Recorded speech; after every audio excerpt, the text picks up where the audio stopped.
chaîne, un monde. RTGA, mieux qu'une chaîne, un monde.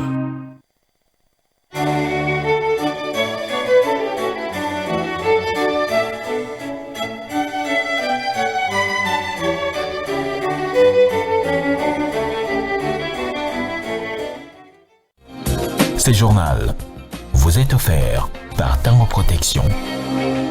Illico Cash, ma banque mobile.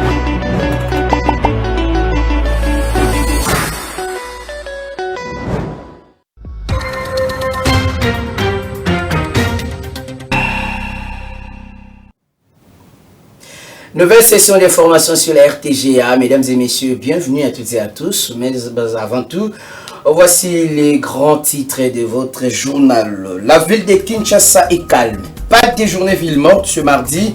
Conformément à la décision des autorités, les activités ont tourné normalement dans la capitale, contrairement aux rumeurs qui circulaient sur la toile.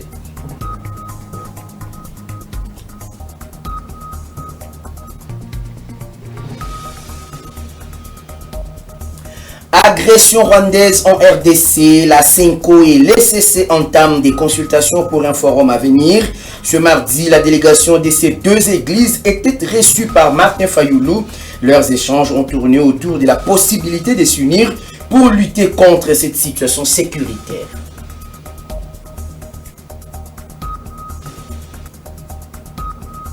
Et puis, Unis pour l'unique, c'est le thème de la journée du cancer. Ce 4 février, le personnel soignant recommande un dépistage précoce pour se prévenir de cette maladie silencieuse mais très dangereuse à suivre dans cette édition des nouvelles.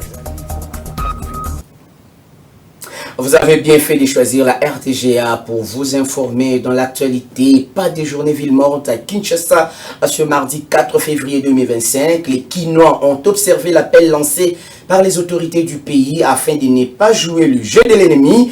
La circulation dans la ville est plutôt fluide. Les transports en commun et taxis-motos ont fonctionné normalement, comme qui dirait que les Kinois ont eu une attitude patriotique responsable en ce moment où le pays est occupé par l'armée étrangère dans sa partie orientale. Christian Maimona, Meggy Kabembo et Yannick Bilamo ont fait ce constat. Suivez. La population quinoise a vaqué librement à ses occupations ce mardi 4 février 2025. Ce, contrairement à un message sur une éventuelle journée ville morte qui a fait vibrer la toile, provoquant ainsi la panique au sein de la population en cette période où la crise sécuritaire dans l'est du pays perdure. Sillonnant plusieurs coins de la capitale, nos caméras ont remporté des images d'une ville plutôt vivante. La ville est restée ouverte, la circulation a été fluide. Il y a eu présence des transports en commun et mototaxis. Les parents ont accompagné leurs enfants à l'école. Toutes les dispositions ont été donc prises pour qu'il y ait sécurité et sérénité. Toutefois, face à la psychose grandissante qui secoue la capitale congolaise, le gouvernement congolais ne se lasse pas. Il appelle la population à la sérénité et à vaquer librement à ses activités quotidiennes sans crainte. Il précise que ce message survient dans un contexte marqué par des rumeurs alarmistes circulant sur les réseaux sociaux et des tensions alimentées par des informations parfois erronées. Les autorités congolaises ont par ailleurs, à travers une communication officielle, assuré que des mesures de sécurité rigoureuses ont été prises pour protéger les habitants de Kinshasa. Entre-temps, des mouvements de marche et des protestations contre l'agression rwandaise dans l'est de la République démocratique du Congo sont suspendus jusqu'à nouvel ordre. Le gouverneur Daniel Bumba a plutôt appelé les Kinois à bannir tout acte de vandalisme qui risque de faire régresser le pays en attendant l'organisation prochaine de marches. Parlons de la situation sécuritaire à Goma, dans le Nord Kivu. Le gouvernement de la République lance un appel au calme et invite la population à ne pas jouer le jeu de l'ennemi. Au cours du briefing presse animé lundi à Kinshasa, le vice-premier ministre en charge de l'Intérieur et le ministre de la Communication et Médias ont invité les Congolais à une attitude patriotique très responsable. Le gouvernement rassure des dispositions sécuritaires prises afin de permettre à la population de vaquer librement à ses occupations. Plus de précisions dans ce reportage. Regardez. Dans cet échange avec la presse, il était question pour les membres du gouvernement de faire le tour d'horizon de la situation sécuritaire qui prévaut dans le pays. À en croire le vice-premier ministre, ministre de l'Intérieur, Jacquemain Chabani, toutes les 26 provinces de la RDC sont mobilisées à défendre la patrie au regard des événements malheureux survenus à Goma, caractérisés par l'occupation illégale de l'armée rwandaise. D'où son appel à une attitude patriotique responsable pour ne pas jouer le jeu de l'ennemi. Les manifestations s'organisent là où elles peuvent s'organiser, là où l'ordre public est garanti. Ici à Kinshasa, nous avons pris des mesures et des mesures très fortes. Nous sommes en train d'augmenter le niveau de mesures de sûreté de jour en jour. Nous avons pris certaines décisions pour sécuriser les Kinois, pour rassurer l'opinion kinoise et nationale. Tout ça pour permettre à ce que Kinshasa puisse non seulement vivre normalement, mais jouer son rôle.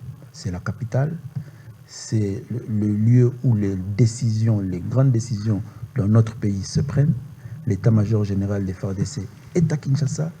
Nous, la mobilisation qui se fait doit se faire pour soutenir toutes ces actions. De son côté, le porte-parole du gouvernement a noté que selon les chiffres avancés par le service du ministère de la Santé, il y a plus de 2000 corps à enterrer à la suite des affrontements qui ont eu lieu à Goma. Patrick Mouyaya, qui a dénoncé cette occupation rwandaise dans le sol congolais, a appelé à la mobilisation de tous les Congolais derrière le chef de l'État. J'ai donc discuté avec mon collègue le ministre de la Santé, avec qui nous étions samedi soir ici pour vous faire le premier bilan du massacre et du carnage qui a été commis à Goma. Eh bien, ce matin, ces services lui ont renseigné qu'il y a plus de 2000 corps à enterrer. Et il nous appartient aujourd'hui de nous lever 30 ans après pour qu'on dise que ça suffit. Et je pense que la détermination du président Tshisekedi aujourd'hui est sans embâche. Et tous les Congolais, partout où ils sont, devrait se mobiliser à son instar pour être sûr que nous faisons tout ce que nous devons faire pour finir à cette guerre. Pour le patron de la territoriale, plusieurs mesures sécuritaires ont été prises afin de permettre à la population d'évacuer librement à ses occupations.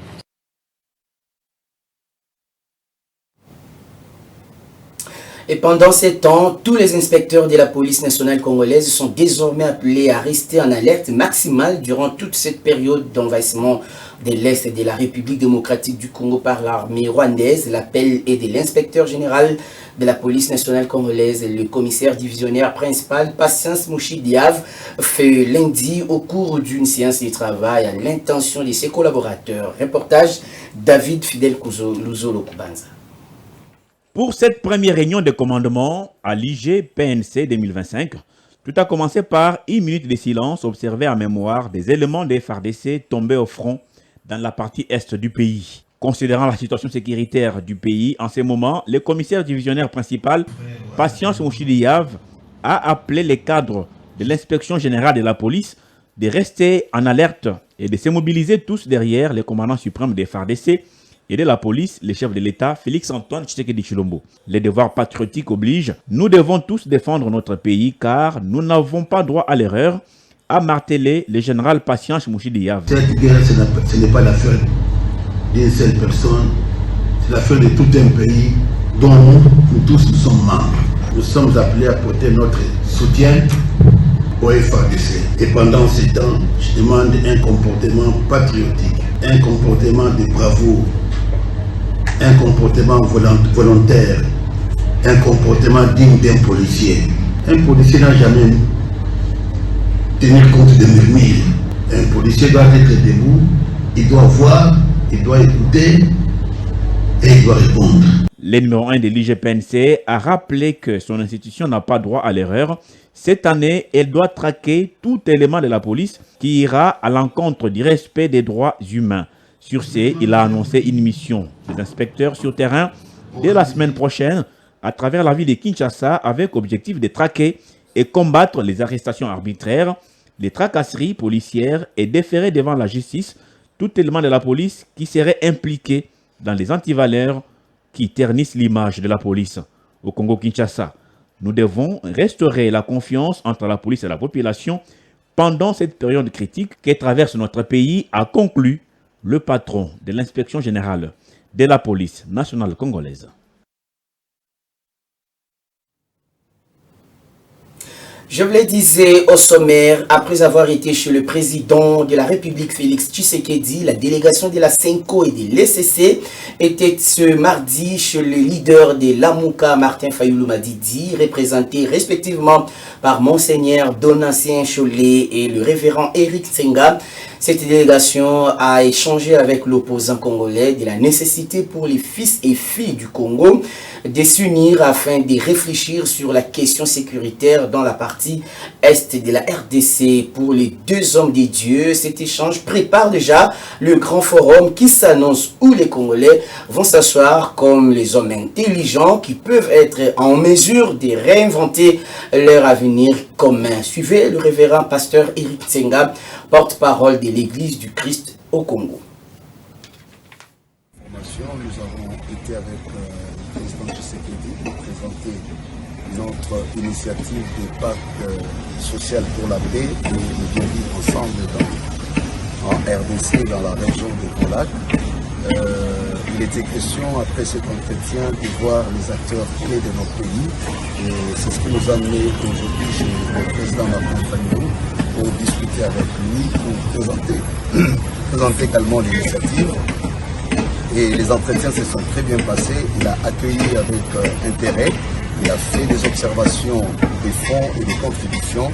Et donc, nous sommes sortis ici avec un consensus clair sur l'intérêt qu'il y a à construire la cohésion nationale. Comme vous le savez, qu'il a pendant très longtemps lui-même aussi contribué et lutté pour que nous arrivions à cette cohésion nationale. Nous disons gloire à Dieu, donc nous continuons notre périple. Le plus important, c'est que nous nous préparons pour les grands forums qui s'annoncent, où les Congolais vont s'asseoir comme des hommes intelligents qui peuvent être en mesure de réinventer leur avenir commun par des mécanismes qui leur sont propres. Nous avons mis en exergue nos valeurs de Ubuntu ou de Ubuntu pour qu'enfin cette crise qui a longtemps duré prenne fin. Nous parlons d'une crise de près de 30 ans qui a fait plus de 10 millions de morts et qui fragilise le pays, qui nous humilie aux yeux du monde.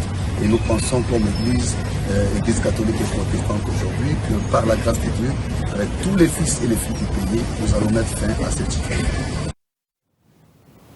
Et dans le même registre, 24 heures après la journée de la prière organisée par les confessions religieuses Église du Réveil au Congo, les hommes de Dieu de la communauté de Lemba ont prié pour l'intégrité et la souveraineté de la République démocratique du Congo, question de recommander le pays de Patrice Emery Lumumba entre les mains de l'Éternel et d'invoquer sa délivrance face à l'armée rwandaise. David Fidel Luzolo Kubanza pour plus de précisions.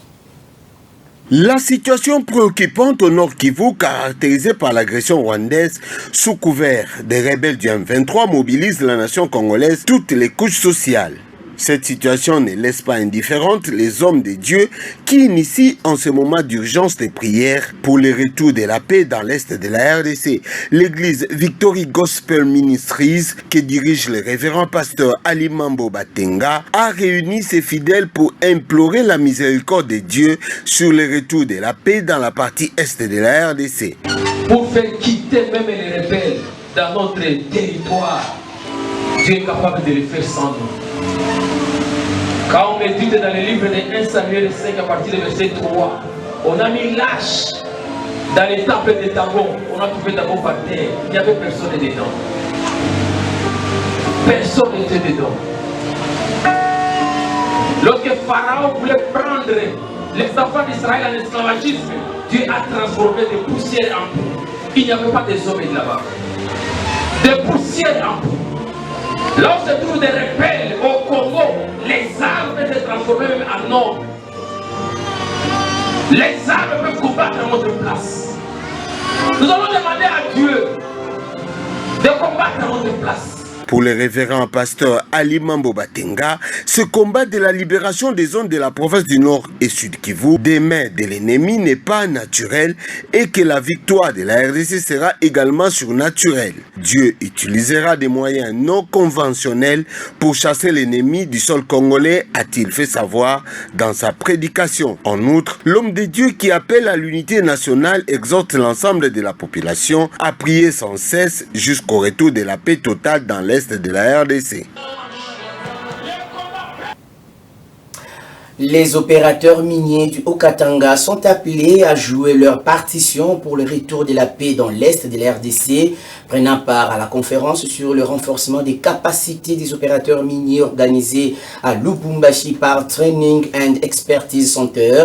Maître Donald Kabasele, expert minier, a sollicité l'implication des entreprises minières auprès de leurs pays respectifs pour aider la République démocratique du Congo dans cette lutte contre l'exploitation illégale et la contrebande dans les secteurs miniers. Les détails dans ce reportage signé Christian Moses Masonga.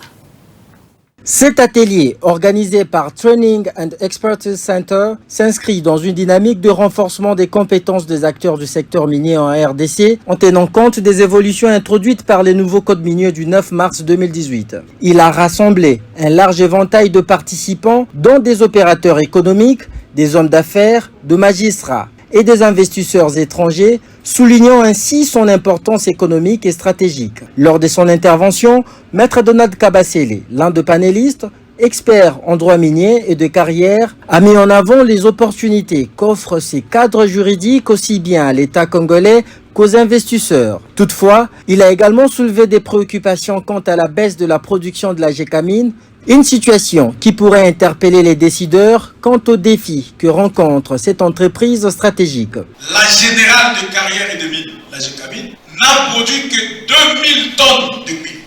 Alors que c'est la Gécamine qui vous donne des amodiations sur ces périmètres. C'est la Gécamine qui vous donne le droit de recherche. La quasi-totalité des sociétés qu'il y a au Haut-Katanga, tout comme dans le Lualaba, toutes les carrières sont les carrières de la Gécamine. Comment est-ce que la Gécamine qui vous donne ces périmètres pour exploitation, vous produisez 50 000 tonnes de cuivre? Certaines sociétés produisent 600 000 tonnes de cuivre. Comment elle-même, la Gécamine, ne peut produire que 2000 tonnes? L'occasion était également donnée à Donald Kabasele pour interpeller les opérateurs miniers sur la contrebande et la spoliation de minerais de la RDC, ainsi que le financement des activités terroristes. Chers miniers, vous êtes sans ignorer que notre pays connaît de problèmes sérieux relatifs à la guerre injuste qui nous a été imposée par le Rwanda. Vos collègues opérateurs économiques, le multinational et les autres sociétés minières ont préféré financer des terroristes, financer des États voyous, leur fournir des armes, de munitions, dans le but que ces derniers pillent lamentablement le minerai de notre pays, en tuant les Congolais, en ravissant de force les minerais stratégiques que contient notre pays.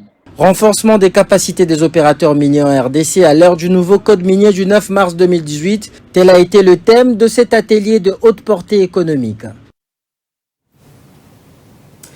Quittons la ville de Lubumbashi pour la ville-province de Kinshasa où le ministre de la Santé publique a lancé un message aux populations du Nord et du Sud Kivu sur la situation sanitaire qui est préoccupante à l'est du pays. Le docteur Samuel Roger Kamba a rassuré de l'accompagnement du gouvernement pour trouver une solution à ce problème. Le patron de la santé publique est convaincu que les territoires et villes occupées ne seront pas définitivement pris. Clarisse Koko Kapalai pour la suite.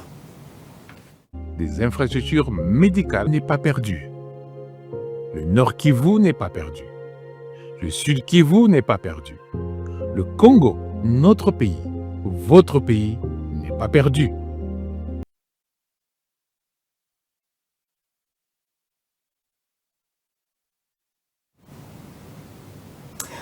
Et puisqu'on parle de la santé, sachez que le monde célèbre ce mardi 4 février la journée mondiale du cancer.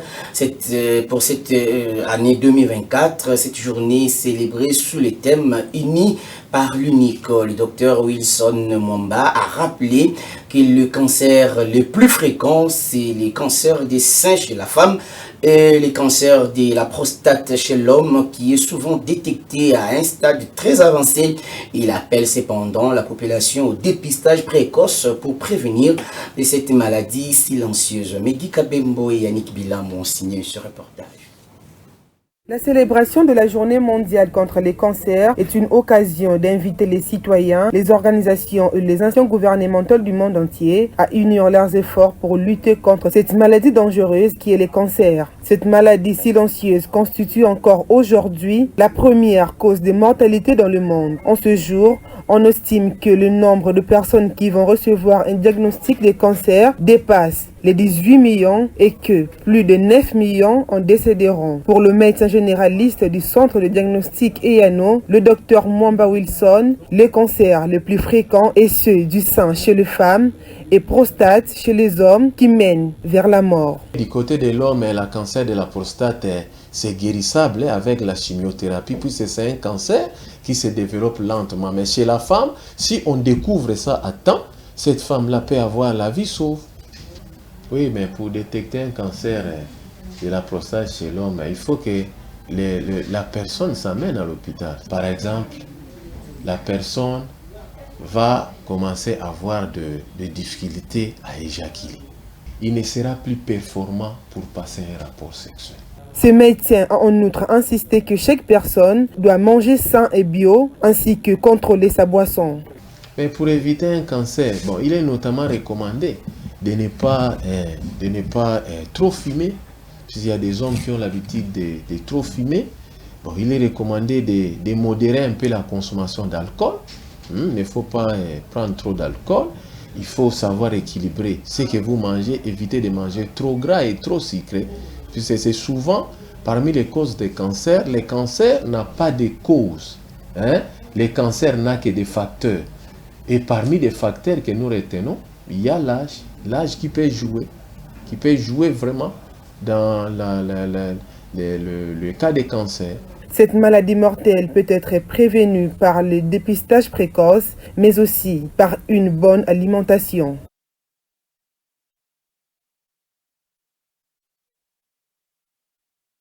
Qui circulent sur les réseaux sociaux faisant état de la libération de Jean-Marc Akabound, opposant congolais et président du parti politique Alliance pour le changement de sa cellule de la prison centrale de Makala depuis lundi 3 février. Ses proches réfutent cette nouvelle. L'un de ses proches qui parle d'une rumeur affirme que Jean-Marc Akabound est encore dans sa cellule de la prison centrale de Makala. Et puis la feuille de route garantissant un suivi rigoureux des infrastructures en cours d'exécution était au centre de la première réunion du comité interministériel des suivis des ouvrages en province, présidé ce mardi par le vice-premier ministre et ministre du plan, Guylaine Nyembo. L'objectif du gouvernement est d'assurer une gestion transparente et efficace des infrastructures essentielles au développement de la République démocratique du Congo. C'est ce que nous dit David Fidel Luzolo Kubanza.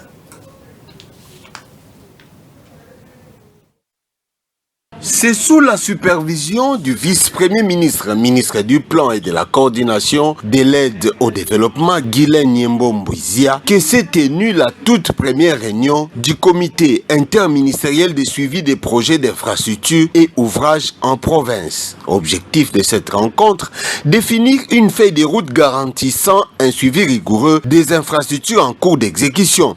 Il a également été question de mettre en place un mécanisme de communication permettant d'informer en temps réel la population locale sur l'avancement des projets et de favoriser un environnement propice au développement économique dans les provinces. Cette initiative s'inscrit dans la volonté du gouvernement d'assurer la gestion transparente et efficace des infrastructures essentielles au développement de la République démocratique du Congo. Au nombre des personnalités ayant pris part à cette rencontre, on a noté le vice-premier ministre, ministre de l'économie, son collègue des Transports, le ministre des Infrastructures, les délégués de la présidence, ceux de la primature et la liste n'est pas exhaustive.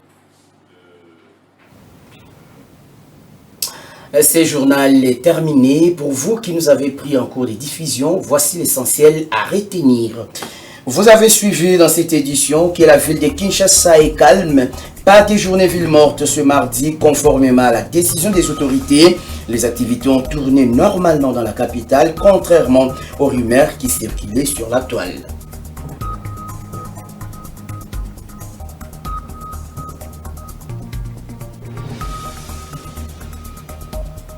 Agression rwandaise en RDC, la CENCO et l'ECC entament des consultations pour un forum à venir. Ce mardi, la délégation de ces deux églises était reçue par Martin Fayoulou. Leurs échanges ont tourné autour de la possibilité de s'unir pour lutter contre cette crise sécuritaire. Unis pour l'unique, c'est le thème de la journée du cancer ce 4 février. Le personnel soignant recommande un dépistage précoce pour se prévenir de cette maladie silencieuse mais très dangereuse. Vous avez eu les précisions dans ce journal.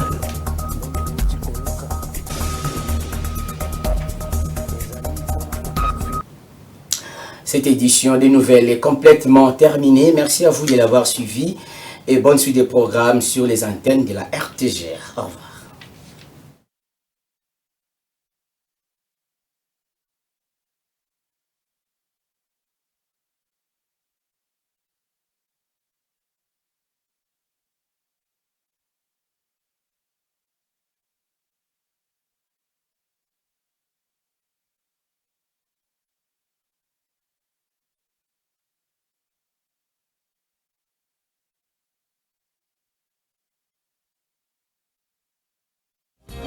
Ce journal vous a été offert par Tango Protection.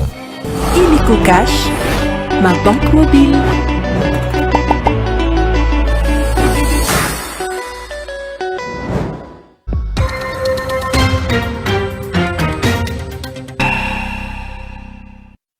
Mieux qu'une chaîne, un monde. RTGA, mieux qu'une chaîne, un monde.